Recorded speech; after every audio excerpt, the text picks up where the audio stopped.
Hello everyone, welcome back. और आज हम शुरू करेंगे हमारा नया chapter that is D and F block.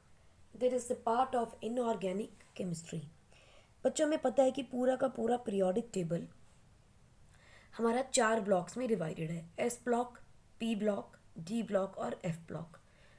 S और पी के बारे में हम ऑलरेडी बात कर चुके हैं। आज हम बात करने वाले हैं डी ब्लॉक और एफ ब्लॉक की। जैसा कि हम जानते हैं बच्चों दैट डी ब्लॉक के एलिमेंट्स को हम बोलते हैं ट्रांजिशन एलिमेंट्स और एफ ब्लॉक को हम बोलते हैं इनर ट्रांजिशन एलिमेंट्स। करेक्ट। और हमें यह भी मालूम है कि हम इन ब्लॉक्स में इनको डिवाइड क्यों करते हैं। हम ब्लॉक्स में इसलिए डिराइव करते हैं, फिक्स इनको प्लेस करते हैं because the last electron is filled in D block और द डी ऑर्बिटल्स। इसीलिए इन्हें हम डी ब्लॉक एलिमेंट्स बोल देते हैं। और यहाँ पे हम अगर बात करें तो ये लास्ट एलिमेंट और the last electron is filled in F orbital. Correct. इसे हम एंटी पेनल्टीमेट शेल में फिल करते हैं। एंटी पेनल्टीमेट शेल क्या? पेनल्टीमेट शेल से भी एक अंदर। जैसे अगर प्रिंसिपल शेल n है तो हम फिल किस में करते हैं? n-2 में। So n-2 f 1 to 14, n-1 which is the penultimate shell d 0 to 1 और ns2। This is the general electronic configuration of F block elements. और अगर हम डी ब्लॉक की बात करें तो उनकी को जनरल कॉन्फ़िगरेशन क्या रहती है? n-1 which is the penultimate shell d 1 to 10, ns 1 to 2। This is the general electronic configuration of D block. क्योंकि हम n-1 लिख रहे हैं तो this is called as penultimate shell. Right. Principal shell से अंदर वाली एक शेल उसे हम बोल रहे हैं पेनल्टीमेट शेल। उसके भी एक अंदर चले जाए उसे हम बोल रहे हैं एंटी पेनल्टीमेट शेल। अगर हम ट्रांजिशन एलिमेंट्स को देखें, so transition elements, they are placed in D block in various series, that is in 3 series of transition elements or transition metals कह सकते हैं हम इन्हें। कौन कौन सी हैं वो? एक है आपके पास 3D, एक है आपके पास 4D, एक है आपके पास 5D। ठीक। 3D के लिए प्रिंसिपल क्वांटम नंबर क्या है? 4s, 5s and 6s। इसके अलावा एक और सीरीज रहती है 6D, यानी कि पेनल्टीमेट शेल में 6D में इलेक्ट्रॉन भरे जाएंगे। सो दीज मेजरली 3 सीरीज होती है बिकॉज लास्ट सीरीज इसलिए कंसिडर नहीं करते हम क्योंकि ये सीरीज इनकम्प्लीट है। तो जिसके बारे में हमें ज़्यादा बात करनी है वो ये 3 ही है। So that is why we are saying that transition elements are placed in 3 series. पहली जो सीरीज है बच्चों, it starts from scandium, atomic number 21 and ends at zinc, atomic number 30। Right. 4D series, it starts at yttrium and ends at cadmium, CD। yttrium का sign होता है बच्चों Y and atomic number is 39। Cadmium is CD, atomic number is 48। Last अब देखेंगे 6s की series, it starts at lanthanum and we know that atomic number is lanthanum का 57 and this ends at mercury उसका sign क्या होता है, symbol है Hg with atomic number 80। सो ये है आपकी मेजर। और यहाँ 6D की अगर हम बात करें, which is incomplete, it starts as actinium, atomic number 89, to it is incomplete series. Correct. अब पॉइंट आता है इन्हें ट्रांजिशन क्यों कहा जा रहा है, because they lie between metal on the in S block and P block में क्या आपके पास सारे non metals. So there is a change in the characteristics from metal to non metal, that is why we call them as transition series. एक और चीज़ है जिसकी वजह से हम इन एलिमेंट्स को ट्रांजिशन एलिमेंट्स बोलते हैं, that is the availability of vacant d orbitals either in their ground state or in their oxidation state, any oxidation state, जिसके अंदर भी आपको ग्राउंड स्टेट या ऑक्सीडेशन स्टेट में एम्प्टी डी ऑर्बिटल और इलेक्ट्रॉन ऑर्बिटल्स मिल जाएं, they are called as transition elements. हो zinc, cadmium and mercury, that is atomic number 30, 48 and 80. These three elements has the configuration of 3d10 4s2, 4d10 5s2 and 5d10 6s2. Now look at all the three. They do not have vacant d orbitals. So are not transition element, but since they have similarity in some characteristics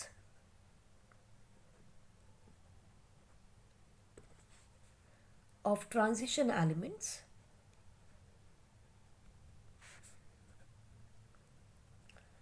so studied under D block. One thing, और वैसे भी इसके vacant D orbital नहीं है, लेकिन last electron D orbital में भरा जा रहा है, इसीलिए इसे ट्रांजिशन एलिमेंट्स के साथ स्टडी किया जाता है। बट एक्चुअली में ये सारे के तीनों एलिमेंट प्रॉपर्टीज शो नहीं करते, क्योंकि देखिए अगर जिंक के अंदर आप आयन बनाओगे तो आपको आयन क्या मिलेगा, लुक एट इट, आप बनाओगे Zn2+, कैडमियम का Cd2+, मरकरी का Hg2+। इन दोनों केसेस के अंदर सबके अंदर देखो 3d10 4d10 5d10, अभी भी आपके डी ऑर्बिटल्स कंप्लीटली फिल्ड हैं।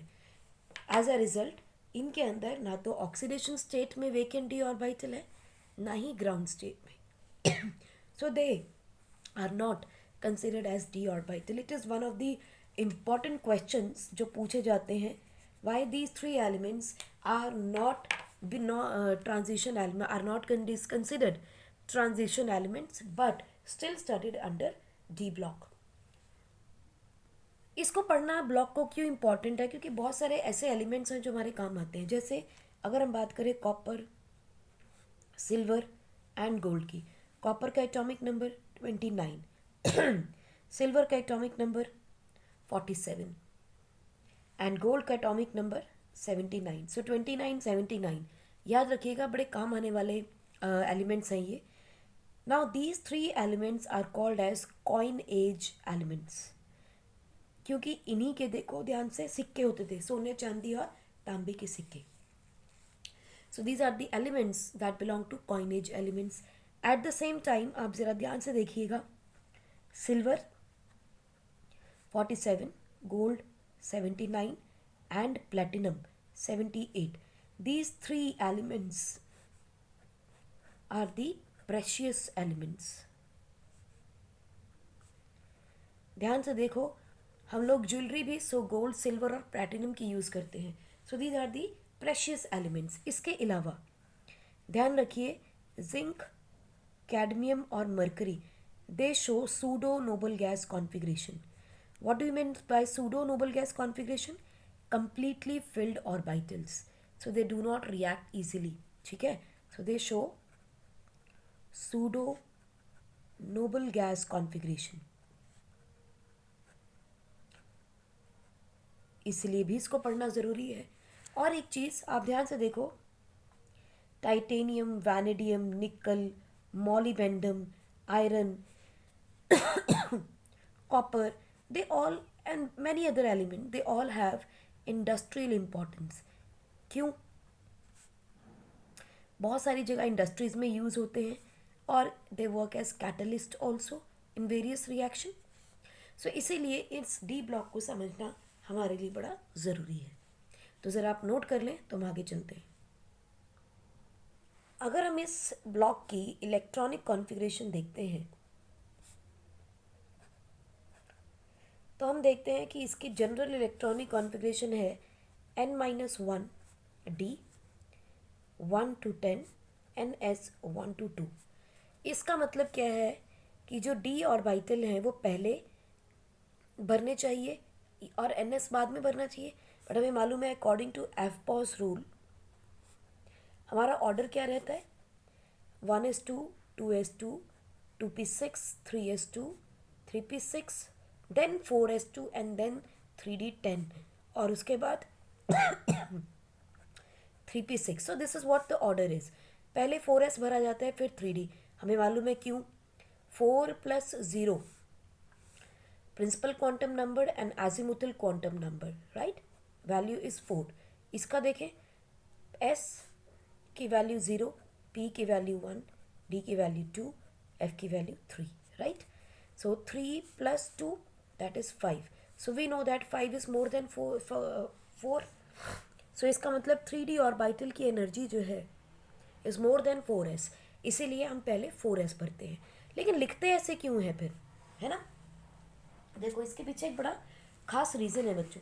पहले हम सिंपल इनकी कॉन्फ़िगरेशन देखते हैं कुछ एलिमेंट्स की. Like we have scandium, titanium, vanadium, chromium, manganese, iron, cobalt, nickel, copper and zinc. Atomic number 21, 22, 23, 24, 25, 26, 27, 28, 29 and 30. Correct? Configuration अगर लिखेंगे तो क्या लिखोगे आप, 3d1 4s2, 3d2 4s2, 3d3 4s2 क्योंकि हमने 4s पहले भरा है, 3d बाद में, 3d4 4s2. अब यहाँ ध्यान से देखो, यहाँ पर चेंज हो जाएगा कॉन्फ़िगरेशन. क्यों चेंज हो जाएगा? Because it can give us a very stable configuration of 3d5 4s1, right. So completely filled और half filled d orbitals are there. उसके बाद 3d5 4s2 3d6 4s2 3d7 4s2 3d8 4s2. अब यहाँ पे फिर से वही चीज़ आएगी, 3d9 4s2 लिखने के बजाय I will have 3d10 4s1 और लास्ट में we will have the same combination 3d10 4s2. So हमें ये दो कॉन्फ़िगरेशंस ध्यान में रखनी है. बड़ी सारी प्रॉपर्टीज़ हैं जो इसकी वजह से, इस कॉन्फ़िगरेशन की वजह से चेंज हो जाएंगी. If you look at the unpaired electrons present in these elements, तो वो क्या क्या हैं देखो. नंबर ऑफ अनपेयर्ड इलेक्ट्रॉन्स, इस पे बहुत कुछ डिपेंड करेगा. यहाँ कितने अनपेयर्ड इलेक्ट्रॉन है, 1. Let us write 1. For titanium we have 2 क्योंकि 4s2 तो पेयर्ड है, देन 3, देन 5 and 1 6. ध्यान से देखना, 4 नहीं है यहाँ, 6 है. 1 2 3 6, उसके बाद 5, देन 6 है. 6 का मतलब क्या होता है, देखिए कॉन्फ़िगरेशन 1 2 3 4 5 एंड 6. हमें नहीं अनपेयर्ड 1 2 3 4. सो देखो अब डिक्रीज होना शुरू हुआ है, 4 3 2. यहाँ कितने अनपेयर्ड इलेक्ट्रॉन है, 1 क्योंकि 4s1 है, एंड देन देयर इज 0. सो देखो यहाँ पर पहले इंक्रीज कर रहा है, increase in number of unpaired electron and there is a decrease in the unpaired electron.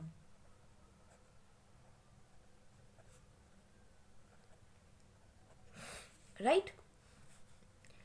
इस पॉइंट को ध्यान में रखिएगा क्योंकि इसके ऊपर बहुत सारी केमिकल प्रॉपर्टीज बेस्ड होंगी.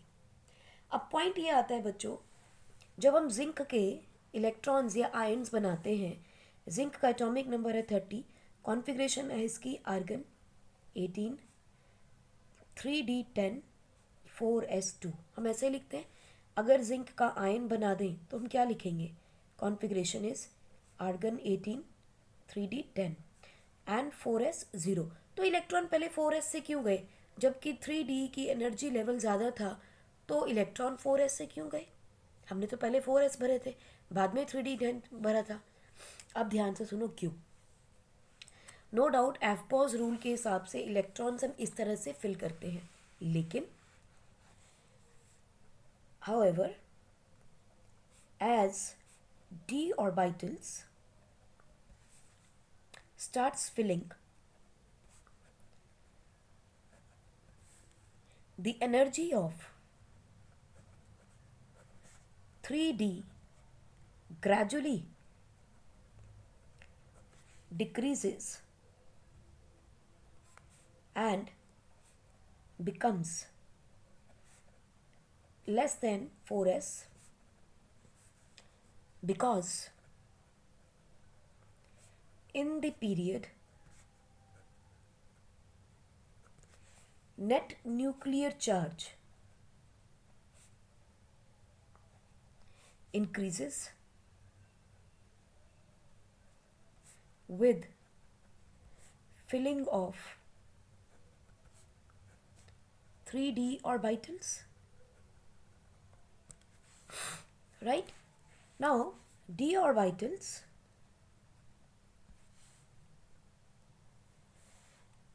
reduces penetration effect of 4s due to shielding effect of d orbitals. Right? As number of electrons increases in d orbital, shielding effect further increases.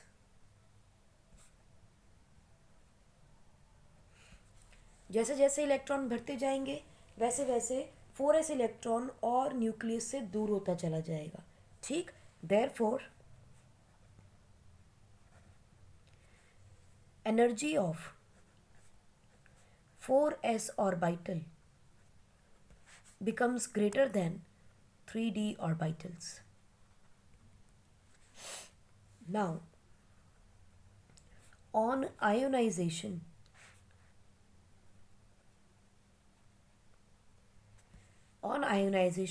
weakly bound higher energy electrons in 4s escapes first than 3d orbital electrons.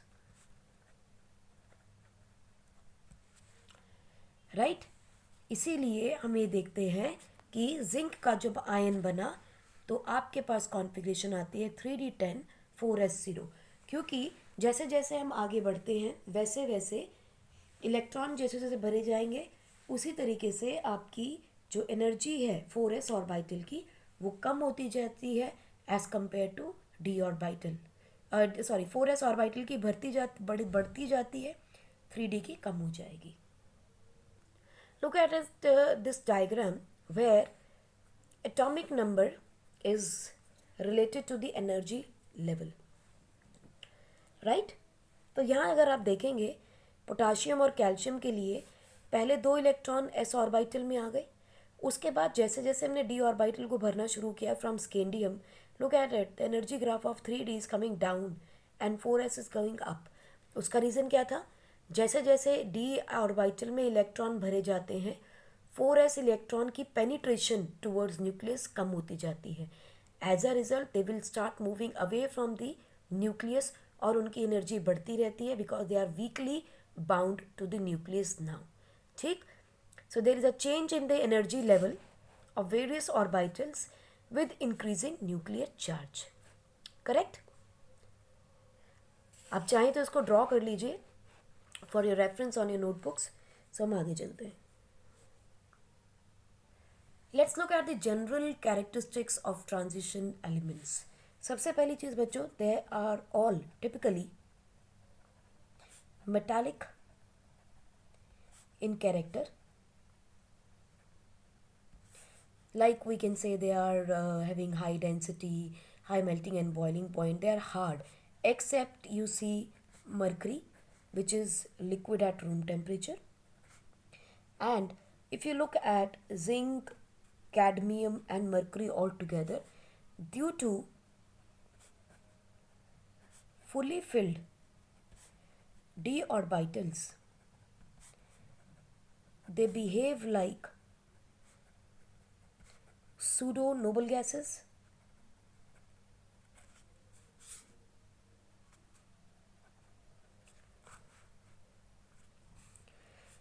And will have weak London forces, so are softer. They are softer than other metals of this series, or their series, you can say, not just this series but their series, I would say, because 3DO 4DO 5DO उन सभी में similar relationship हमें मिलेगा, right?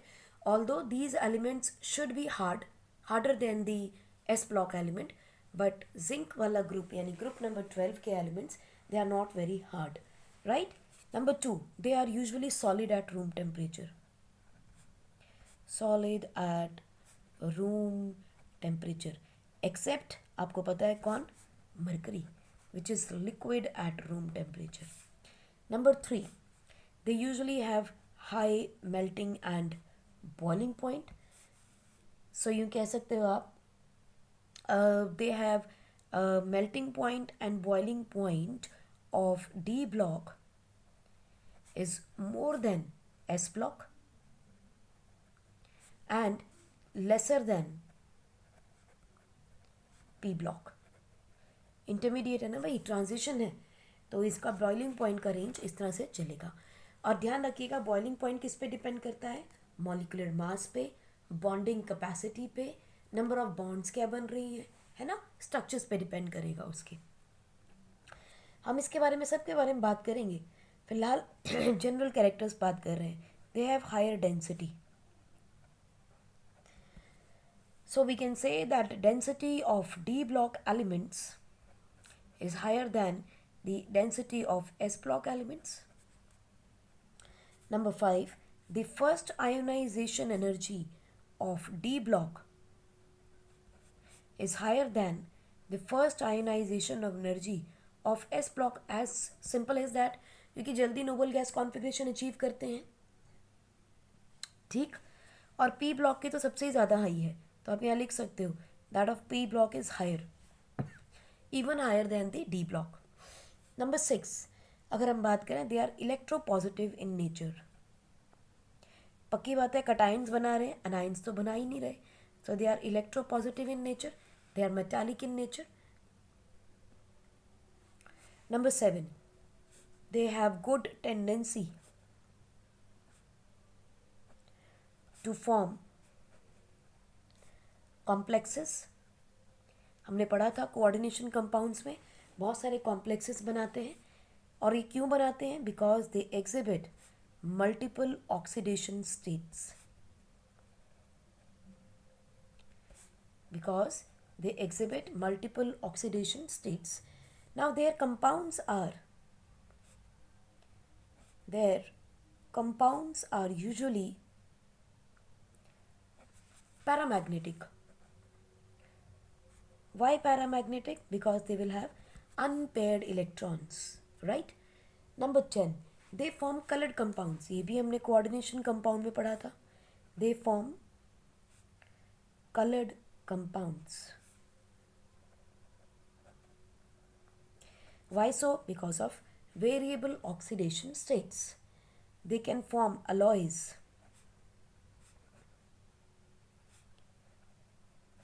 with other metals,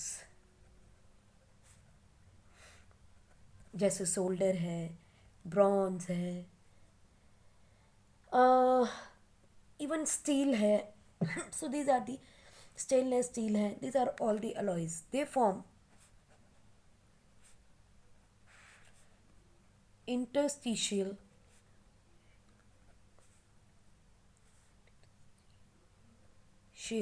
compounds with elements like hydrogen, boron, carbon, इस तरह के even nitrogen, इस तरह के एलिमेंट्स के साथ ये इंटरस्टिशियल कंपाउंड्स बनाते हैं. Number 13, they act as good catalyst.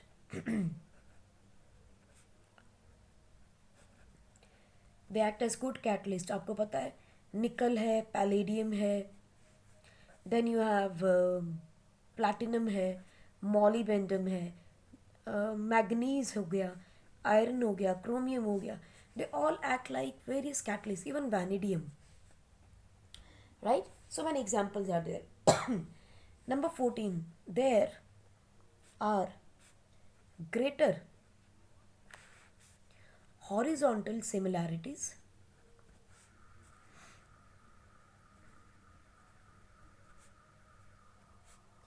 in the properties of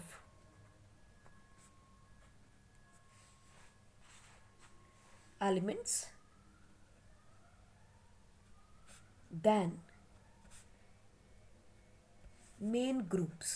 यानी यूजुअली पीरियड में हम कहते हैं, पीरियोडिक टेबल में कहते हैं कि ग्रुप्स के अंदर जो भी एलिमेंट्स होंगे they will show similar chemical and physical properties. But यहाँ ट्रांजिशन एलिमेंट्स में हॉरिजॉन्टल सिमिलैरिटीज ज़्यादा मिलती हैं. So that is why we study series और the transition series rather than studying 12th group, 13th group, 11th group, 10th group, second, third. हम पढ़ते हैं यहाँ पे transition series, that is 3D series, 4D series, 5D series. हम इनको इस तरह से पढ़ेंगे. करेक्ट? आप नोट कर लें. मैंने आपको बताया था कि अनपेड इलेक्ट्रॉन बहुत इंपॉर्टेंट कॉन्सेप्ट है पूरे ट्रांजिशन सीरीज के अंदर. इसका बहुत ध्यान रखिएगा. अब यहाँ पर ध्यान से देखिए, मैंने आपको इसके 3D सीरीज बताई थी. इस 3D सीरीज के अंदर हमने अनपेड इलेक्ट्रॉन देखे. पहले इंक्रीज करते हैं और फिर डिक्रीज कर रहे हैं. बच्चों यहाँ पर बड़ा इंपॉर्टेंट कॉन्सेप्ट समझिएगा कि जितने भी आपके अनपेड इलेक्ट्रॉन्स होंगे they causes the strong bond formation. जितनी स्ट्रॉन्ग बॉन्ड फॉर्मेशन होगी उतना ही ज़्यादा मेल्टिंग एंड बॉइलिंग पॉइंट होगा. ठीक? एज अ रिजल्ट आप देखो यहाँ मेल्टिंग एंड बॉइलिंग पॉइंट बढ़ेगा और फिर कम होना शुरू हो जाएगा. तो क्या लगता है आपको, क्रोमियम का मेल्टिंग पॉइंट सबसे ज़्यादा नहीं होना चाहिए? क्रोमियम का मेल्टिंग पॉइंट सबसे ज़्यादा होगा. ठीक है? सो आपको यह पॉइंट ध्यान रखना है कि number of unpaired electron is directly proportional to the strength of the bond and is directly proportional to melting and boiling point. Right? आप लिख लीजिए, फिर हम इसके वेरिएशंस करते हैं. बच्चों डी ब्लॉक के अंदर हमें सबसे इंपॉर्टेंट है यहाँ के ट्रेंड्स. किन किन कैरेक्टर्स में, किन किन प्रॉपर्टीज़ में कैसे कैसे चेंजेस आएगा. तो सबसे पहले हम ये देख लेते हैं हमें पढ़ने कौन कौन से ट्रेंड्स हैं. करेक्ट? तो सबसे पहला हम पढ़ेंगे atomic radii and ionic radii. Then हम पढ़ेंगे metallic character and enthalpy of atomisation.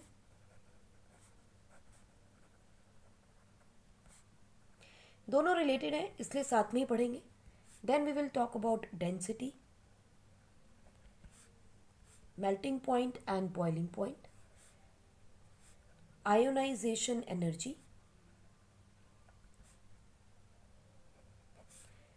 number 6 we will be talking about oxidation states,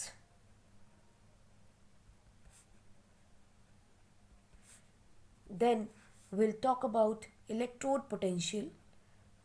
हमें पता है कि किसी भी तरह की रिएक्शन के लिए इलेक्ट्रोड पोटेंशियल और ऑक्सीडेशन स्टेट्स बहुत इंपॉर्टेंट हो जाते हैं. So these two topics we will be taking up in detail. Then is the tendency to form complexes. Number 9, tendency to form interstitial compounds. Number 10, catalytic properties of transition elements. इनके बारे में बात करेंगे. Number 11, we'll talk about enthalpy of we'll talk about colored ions formed by the transition elements, and then magnetic behavior of these elements. ये 12 trend है जो हमें बहुत ध्यान से पढ़ने हैं. आज हम कवर करेंगे बच्चों इसमें atomic radii, metallic character, atomic enthalpy of atomisation, density and melting and boiling point. आज हम इन 4 पहले टॉपिक्स के ऊपर बात करने वाले हैं. Atomic and ionic radii, metallic character and enthalpy of atomisation, density and melting and boiling point. Right, तो आप नोट कर लें. सबसे पहले शुरू करेंगे atomic radii and ionic radii. तो हेडिंग लगा लो, atomic radii and ionic radii. So atomic radii देखते हैं बच्चों हम अक्रॉस द पीरियड. पहले देखेंगे हम अक्रॉस द पीरियड और इन अ सीरीज. लेट अस से 3D 4D 5D सीरीज. हमने अक्रॉस द सीरीज देखना है क्या चेंजेस आएंगे. Right, across the period general trend क्या होता है? Atomic radii decreases. क्यों? क्योंकि न्यूक्लियर चार्ज इंक्रीज कर रहा है. एक एक इलेक्ट्रॉन इंक्रीज कर रहा है तो charge is increasing by unity. Correct. तो एटॉमिक रेडियाई डिक्रीज करना चाहिए, लेकिन ऐसा ट्रांजिशन सीरीज में नहीं होता. देखिए क्या होगा. Atomic radii decreases across period from scandium to chromium, but from chromium to copper atomic radii increases. Atomic radii nearly remains same,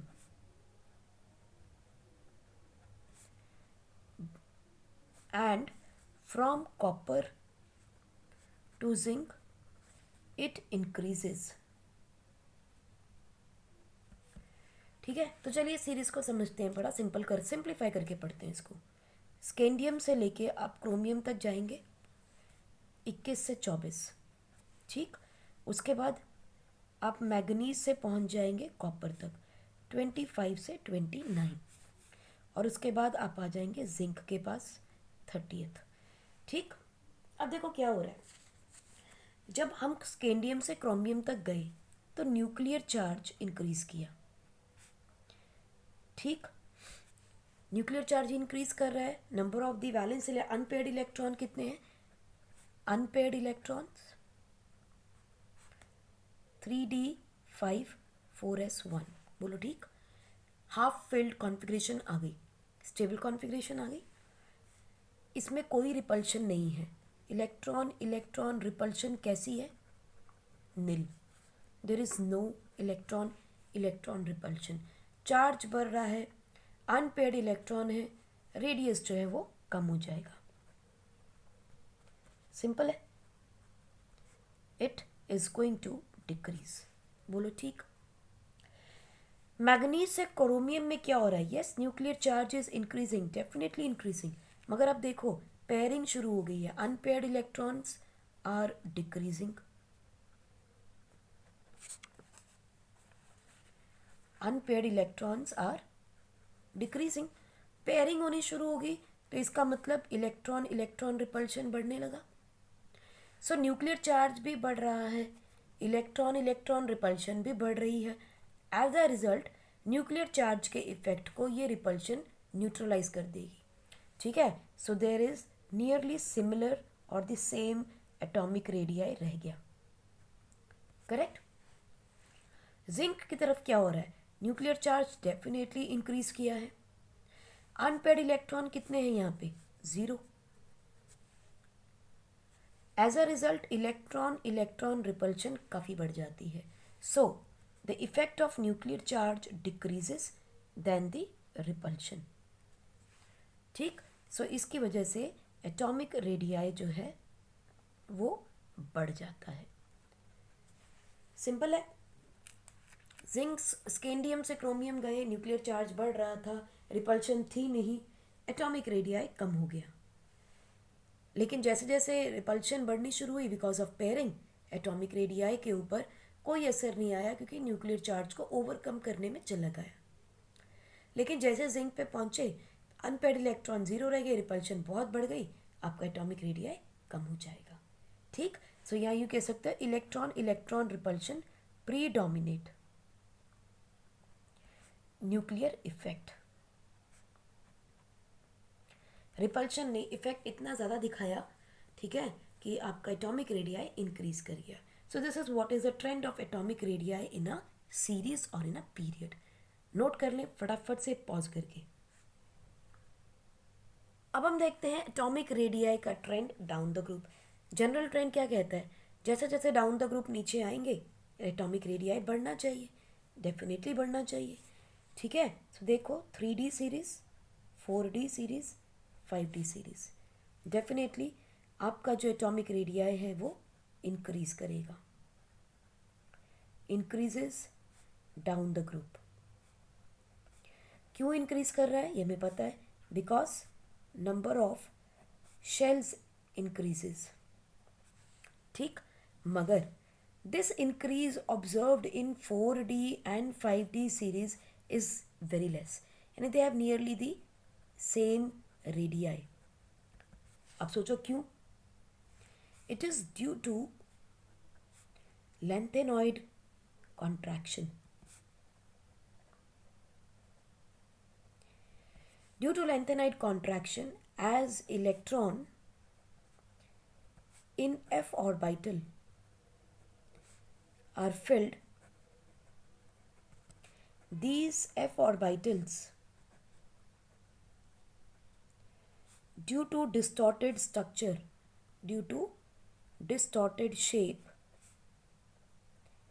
have poor shielding effect.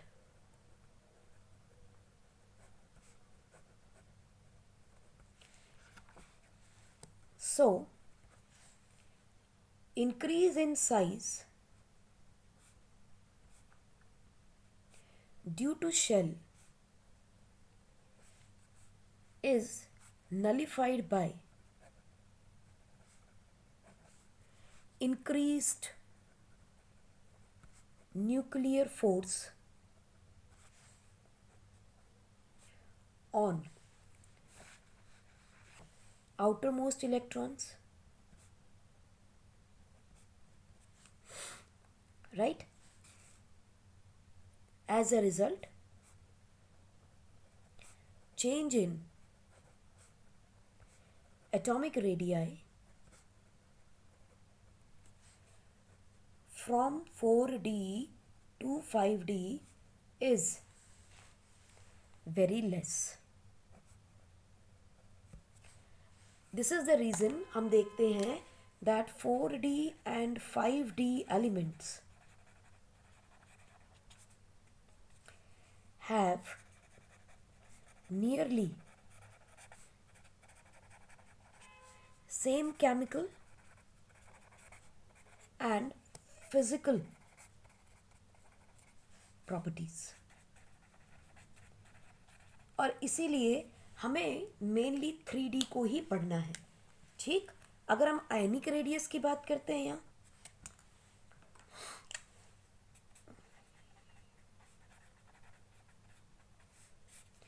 Ionic radii की बात करें तो it follow the same trend that of atomic radii, follows same trend as of atomic radii, right. और हम देखते हैं for same oxidation state, for same oxidation state अगर हम आयनिक रेडियस की बात करते हैं तो ionic radii is inversely proportional to nuclear charge. जितना ज़्यादा न्यूक्लियर चार्ज होगा आयनिक रेडियस उतना ही छोटा होगा। इसीलिए हम देखते हैं द डाइवेलेंट और बाइवेलेंट मेटल आयंस का जो रेडियस होता है it is smaller in 3D series, क्योंकि जैसे जैसे न्यूक्लियर चार्ज पीरियड में बढ़ता जाएगा फ्रॉम स्कैंडियम टू जिंक उसका साइज छोटा होता जाएगा बिकॉज न्यूक्लियर चार्ज ज़्यादा है, correct. So this is what is a trend of ionic radii. Note कर लीजिए फटाफट आप इसको। अगर मेटालिक कैरेक्टर की और atom energy of enthalpy of atomisation देखें बच्चों तो all are solid and have all metallic characters। अब आप समझ गए मेटालिक कैरेक्टर्स क्या होंगे। टेंसाइल स्ट्रेंथ होना, हार्ड होना, high melting and boiling point होना, this will have solid crystalline structures. लेकिन आप देखोगे कि जिंक, कैडमियम एंड मर्करी यानी ग्रुप नंबर 12 तो रट जाना चाहिए आपको, ठीक। ये तीनों के तीनों elements due to fully filled electronic configuration होने की वजह से, fully filled D orbitals, they will show us the difference in behaviour. Why so? देखो सारे सॉलिड्स हैं, सबके पास मेटालिक करेक्टर है, सबकी क्रिस्टल्स भी आपके पास मिलेंगी। Most of the time they will have all, they all will have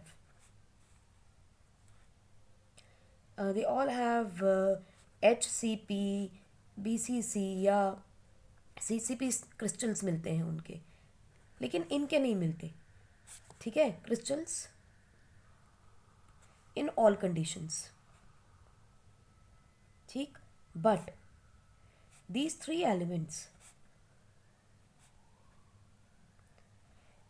elements have typical metallic structure only at room temperature। room temperature से ऊपर they are not going to be the same, moreover they are softer। और these elements, कौन से elements? zinc, cadmium and mercury are softer than other elements just because of this electronic configuration। As we know, mercury is liquid at room temperature, that is the only metal which is liquid at room temperature, right। Note कर लीजिए। अब metals कौन से होते हैं बच्चों जो electrons lose करेंगे, ठीक। Metals are that can lose electrons easily, however zinc, cadmium and mercury have very high first ionization energy, so do not lose electron easily। इसीलिए इनका बिहेवियर भी अलग है। सो हम कह सकते हैं they have the enthalpy of atomisation of zinc, cadmium and mercury is higher than other elements, क्योंकि एटम टूटेगा ही नहीं, करेक्ट। क्यों नहीं टूटेगा? क्योंकि वो देखो एनर्जी ऑफ एटमाइजेशन में फ़र्क है। अगर आप उसको क्रिस्टल के स्ट्रक्चर से रिलेट करोगे तो गड़बड़ हो जाएगी। They are softer but they are very high atomisation energy. Electron अपने ऑर्बिट से निकलेगा ही नहीं, ठीक है। सो ध्यान रखिए, number of unpaired electrons is directly proportional to number of bonds formed and is directly proportional to the strength of bonds। अगर एटमाइजेशन एनर्जी देखनी है तो यहाँ से भी देखेंगे। अब उनके पास इलेक्ट्रॉन्स भी नहीं है, they are not going to lose the electrons, very high ionisation energy, atomisation energy भी बहुत हाई है इन एलिमेंट्स की। ठीक। सो अगर हम एटमाइजेशन एनर्जी या इन एलिमेंट्स को और कंपेयर करना चाहते हैं तो हमें मालूम है स्केंडियम से लेके क्रोमियम तक it increases from 1, 2, 3 and 6 and then it decreases from chromium to zinc from 5, 4, 3, 2, 1 and 0। So ये कॉन्फ़िगरेशन रहती है। ध्यान रखिए एक और चीज़ का, लाइक क्रोमियम है, क्रोमियम की कॉन्फ़िगरेशन क्या लिखी है हमने, 4s1 3d5। अगर इसी सीरीज में यानी कि ग्रुप नंबर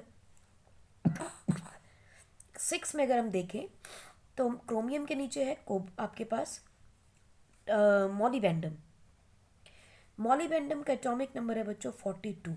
इसका अगर 24 है तो इसका 42 है। इसकी कॉन्फ़िगरेशन क्या है, 4d5 5s1। और इसी के नीचे आपके पास है बच्चों tungsten, that is 74, atomic number 74। So it is 5d5 6s1। तो look at it, they all have the maximum unpaired electrons, therefore they are the hardest metals also in the hard metals in the d block. Among these elements ये तीनों के तीनों chromium, मॉलीबेंटम and tungsten, बच्चों ध्यान रखिएगा यही questions exam में आते हैं, chromium, मॉलीबेंडम and tungsten. These elements are the hardest elements in D block. Mark कर लीजिए, नोट कर लीजिए। नेक्स्ट रिलेशनशिप हम देखते हैं बच्चों डेंसिटी का। अब आपको पता होना चाहिए कि डेंसिटी का एटॉमिक रेडियाई से क्या रिलेशनशिप है, इनवर्स का। जिसका जितना छोटा रेडियाई होगा उतना मास छोटे एरिया में छोटे वॉल्यूम में कंप्रेस किया गया होगा। सो डेंसिटी क्या होती है, मास पर यूनिट वॉल्यूम। वॉल्यूम अगर कम है, मास ज़्यादा है तो डेंसिटी ज़्यादा होगी। सो जिसका एटॉमिक रेडियाई छोटा होगा उसकी डेंसिटी भी ज़्यादा होगी। कहाँ, लेकिन पीरियड में, ठीक, इन ए पीरियड। और अगर हम डाउन द ग्रुप देखते हैं तो डाउन द ग्रुप ऑल्सो बच्चों density will increase due to increase in nuclear mass. क्योंकि हमें पता है ना न्यूक्लियर मास, क्योंकि न्यूट्रॉन का मास बहुत ज़्यादा हाई होता है। तो जैसे जैसे नंबर ऑफ प्रोटॉन्स इंक्रीज कर रहे हैं, न्यूट्रॉन्स इंक्रीज कर रहे हैं, सो डेंसिटी विल ऑलवेज इंक्रीज। तो ध्यान रखना बच्चों कि इन ग्रुप अगर आप देखोगे तो mass dominates over volume, therefore density increases. और ओवर हियर इन पीरियड अगर हम बात करें तो मास जो है वो वैसे ही ज़्यादा है as compare to volume. Volume कम होता जा रहा है, तो इसमें डेंसिटी वैसे कम है, बढ़ रही है। ग्रुप में क्यों बढ़ रही है, क्योंकि मास बढ़ रहा है, ठीक है। मास क्यों बढ़ रहा है, क्योंकि न्यूक्लियर चार्ज बढ़ रहा है। वॉल्यूम इंक्रीज कर रहा है लेकिन वॉल्यूम से ज़्यादा मास का इंक्रीज डोमिनेंट है। So it is predominant, mass का इंक्रीज प्री डोमिनेंट हो जाता है। As a result density is going to increase. So हम देखेंगे 3D सीरीज के अंदर हम देखते हैं कि टाइटेनियम से लेके कॉपर तक हम देखा डेंसिटी बढ़ रही है। टाइटेनियम क्या, इवन स्केंडियम से लेके अगर हम टाइटेनियम तक, क्रोमियम, कॉपर तक देखें तो डेंसिटी ग्रेजुअली इंक्रीज कर रही है। लेकिन there is a sudden decrease in density of zinc. अब आप समझ गए होंगे क्यों अचानक से जिंक क्यों हो रहा है, क्योंकि अगर आपको ध्यान हो तो जिंक का atomic radii increased than the atomic radii of copper. क्यों था, क्योंकि हमें मालूम है यहाँ पे क्या हुआ था, net nuclear charge was less than the electron repulsion, वो अचानक से बढ़ गई थी। यहाँ पे क्या था, nuclear charge was almost equal two electron repulsion. कोई बहुत ज़्यादा चेंजेस यहाँ नहीं आ रहे थे. Now because of this atomic radii बढ़ गया. ठीक. सो डेंसिटी जो है वो डिक्रीज कर गई. इसीलिए देर is a sudden decrease in density of zinc. Correct. और अगर आपसे कोई पूछता है which element in the transition elements, which element among the transition elements has the highest density, तो बच्चों वो है आपका ऑस्मियम.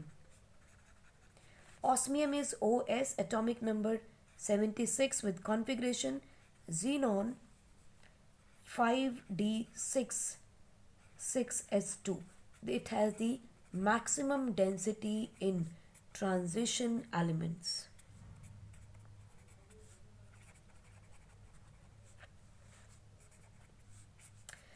मैक्सिमम डेंसिटी ऑस्मियम की मिलती है आपको. और क्वेश्चन ये आता है अक्सर कि जिंक में सडन डिक्रीज क्यों हुआ, ये क्वेश्चन पूछा जाता है. Why there is a sudden decrease in the density of zinc when density always increases in a period as well as a group. तो सीरीज में सडन चेंज क्यों आ रहा है ये आपको बताना होगा. नोट कर लें फटाफट इसे, फिर हम आगे चलते हैं मेल्टिंग एंड बॉइलिंग पॉइंट पे, which is going to be the last topic for today. Usually D block के जो एलिमेंट्स होते हैं they have higher melting point. So हम कह सकते हैं कि usually melting and boiling point is high. Why so? Due to strong metallic bonds. और मेटालिक बॉन्ड स्ट्रॉन्ग क्यों है? क्योंकि अनपेड इलेक्ट्रॉन्स ज़्यादा हैं. ठीक है. क्योंकि आप ध्यान रखना है, मैंने आपको पहले बोला है कि अनपेड इलेक्ट्रॉन कॉन्फ़िगरेशन जो है वो बहुत इंपॉर्टेंट है. जितने ज़्यादा अनपेड इलेक्ट्रॉन होंगे माने उतने ही बैलेंस इलेक्ट्रॉन्स हैं. सो उतने ही ज़्यादा नंबर ऑफ बॉन्ड्स बनेंगे. जितनी नंबर ऑफ बॉन्ड ज़्यादा होंगी उतना मेल्टिंग पॉइंट, बॉइलिंग पॉइंट भी ज़्यादा होगा. करेक्ट. तो हमने देखा था कि अनपेड इलेक्ट्रॉन 1 2 3 6 तक यानी कि पहले इंक्रीज हुए और फिर 5 4 3 2 1 0. सो पहले इंक्रीज हुआ फिर डिक्रीज हुआ नंबर ऑफ इलेक्ट्रॉन्स. क्योंकि ये इंक्रीज और डिक्रीज हो रहे थे इसीलिए पहले मेल्टिंग पॉइंट और बॉइलिंग पॉइंट इंक्रीज करता है, फिर melting and boiling point decrease कर जाएगा. राइट. लेकिन आज देखो यहाँ पे सेंटर में इट इज मैक्सिमम.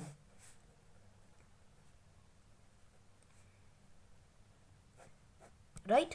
ऐसा क्यों? It is maximum because in middle because there is decrease in electron repulsion. यहाँ रिपल्शन नहीं है क्योंकि इलेक्ट्रॉन अनपेड है. लेकिन जैसे ही इलेक्ट्रॉन में पेयरिंग शुरू हो जाएगी so number of unpaired electrons कम होने लगेंगे, रिपल्शन बढ़ने लगेगा. रिपल्शन बढ़ेगा तो मेल्टिंग एंड बॉइलिंग पॉइंट कम हो जाएगा क्योंकि पार्टिकल्स में ऑटोमेटिकली एनर्जी ज़्यादा होगी. सो इलेक्ट्रॉन रिपल्शन कम है एंड न्यूक्लियर चार्ज भी ज़्यादा है as atomic number increases. Correct. Atomic number बढ़ रहा है, नंबर ऑफ अनपेड इलेक्ट्रॉन्स भी बढ़ रहे हैं, रिपल्शन है नहीं है, न्यूक्लियर चार्ज बढ़ रहा है. सो मेल्टिंग पॉइंट बॉइलिंग पॉइंट बढ़ रहा है. जैसे जैसे नंबर ऑफ इलेक्ट्रॉन्स और भरने शुरू हुए अनपेड इलेक्ट्रॉन कम हो गए, रिपल्शन बढ़ गई, न्यूक्लियर चार्ज का इफेक्ट कम होता चला गया, मेल्टिंग एंड बॉइलिंग पॉइंट कम हो गया. राइट. अच्छा, फिर भी एक क्वेश्चन आ जाता है बच्चों, बड़ा इंटरेस्टिंग है, ध्यान से सुनिएगा. मैंने आपको कॉन्फ़िगरेशन लिखवाते हुए भी इस पर बोला था, ध्यान से सुनिए. Why manganese and टेक्नीटियम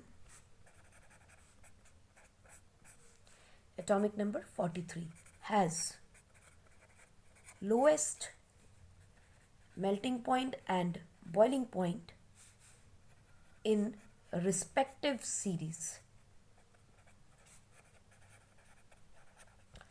Why manganese and technetium? Manganese का एटॉमिक नंबर आपको मालूम है 25, टेक्टेनियम का 43. पूछा जाता है कि इन दोनों का melting and boiling point group में सबसे कम क्यों है, अपनी सीरीज में सबसे कम क्यों है. Look at this graph. in which there is a transition elements and melting point, boiling point are there. This is the scandium, titanium, vanadium, chromium, manganese, cobalt, nickel, iron, and then you have copper. Zinc और scandium की बात नहीं कर रहा है ये, they are talking from right from titanium. Similarly next वाले group में देखो, सीरीज में देखो, which is a second series यानी 4D series and 5D series which is a third series. Correct. देखो यहाँ पे क्या हो रहा है, क्रोमियम तक बढ़ रहा है, हमने बोला बढ़ रहा था, अचानक में मैग्नीज पे कम हो गया, फिर बढ़ गया और फिर कम होना शुरू हुआ. सिमिलरली देखो यहाँ पर टेक्टेनियम का कम हुआ, यहाँ पे टंगस्टन का ज़्यादा है और रिहेनियम का भी कम हो रहा है. अब पॉइंट ये है कि यहाँ पर इतना शार्प डिक्लाइन क्यों आ रहा है स्पेसिफिकली मैग्नीज और टेक्टेनियम के अंदर, है ना मज़ेदार क्वेश्चन. आप चाहो तो एक ग्राफ ड्रॉ कर लीजिए, पॉज करके ड्रॉ कर लीजिए. बच्चों राज सारी केमिस्ट्री में कहाँ छुपे हैं, इलेक्ट्रॉनिक कॉन्फ़िगरेशन पे छुपे हैं. तो चलिए ज़रा देखते हैं. मैग्नीज का एटॉमिक नंबर 25, कॉन्फ़िगरेशन क्या लिखोगे, आर्गन 3D5 4s2. सिमिलरली टेक्नीटियम में देखो क्या है, 43 एटॉमिक नंबर,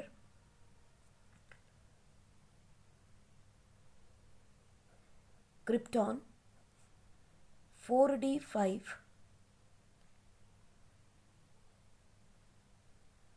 5s2.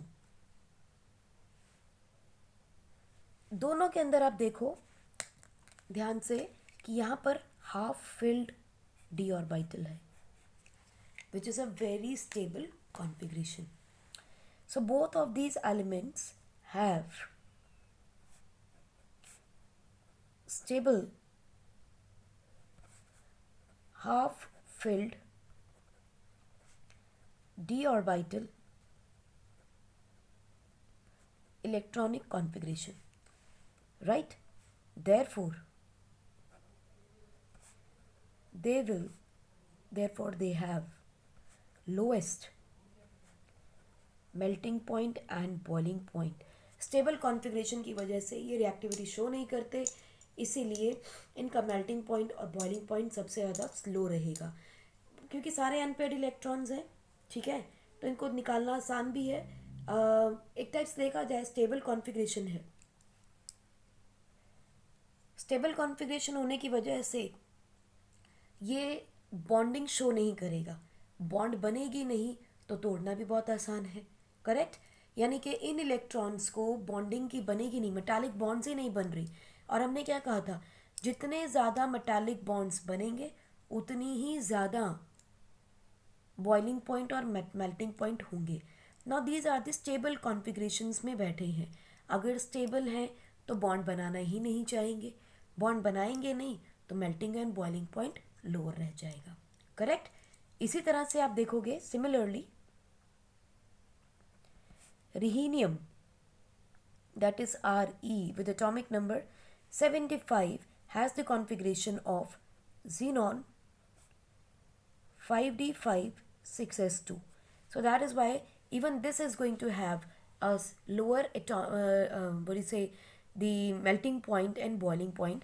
टंगस्टन का हाईएस्ट है, टंगस्टन 74 एटॉमिक नंबर का हाईएस्ट मिलता है हमें. ठीक है, अपने ग्रुप में. और उसके बिल्कुल नीचे ही आपको रिहियम मिलेगा. Although it is not the lowest one, लेकिन it is not the lowest in its period. अपने सीरीज़ के अंदर ये लोएस्ट नहीं है रिहीनियम का, लेकिन टंगस्टन से नीचे है. सो हाईएस्ट टंगस्टन का है, just before that less than that is the rhenium. So we also called it as refractory. It is the refractory with melting point just less than that of tungsten, which is the highest in this series. ठीक बच्चों, सो यहाँ रुकते हैं हम अपनी trends को लेके melting and boiling point तक. आप इसे एब्जॉर्ब कीजिए, समझिए, कोई डाउट्स है तो लेकर आइए. In the next class we will talk about our two major properties, that is the ionization energy and we will be talking about oxidation states. ये थोड़े से डिटेल टॉपिक होंगे, So we will be taking up only these two topics in our next class. So till then, take care and enjoy yourself.